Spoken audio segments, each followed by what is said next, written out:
আজকের মিটিংয়ের নামটা দেওয়া হয়েছে ফোটন নাইট। তার মানে হচ্ছে এই অঞ্চলে আমাদের যে সম্মানিত গ্রাহকবৃন্দ আছে তাদের একটা গেট টুগেদারের অ্যারেঞ্জমেন্ট করা। আজকের অনুষ্ঠানটা একটু ব্যতিক্রম। আজকে আমরা সত্যি আমাদের কাছে অত্যন্ত আনন্দের একটা দিন যে আমরা আসলে এতগুলো মানুষ যারা সবাই আসলে আমাদের এই ফোটন গাড়িটা ব্যবহার করছে।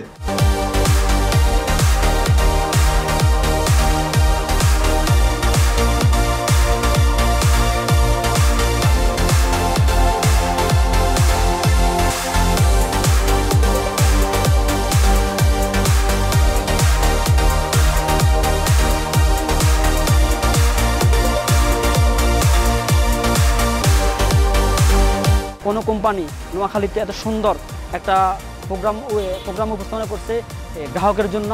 আমরা এখানে আসি দেখলাম আমাদের এখানে অনেকগুলা গিফট দিচ্ছেন। মালিক পক্ষদেরকে নিয়ে এখানে একটা অনুষ্ঠান করবে, কনসার্ট করবে এবং ডিনার ব্যবস্থা আছে, গেস্টের ব্যবস্থা আছে। খুব ভালো সুন্দর একটা ব্যবস্থা করেছে। এর আগে আমি কোনো কোম্পানিতে এমন কোনো সুন্দর ব্যবস্থা দেখিনি।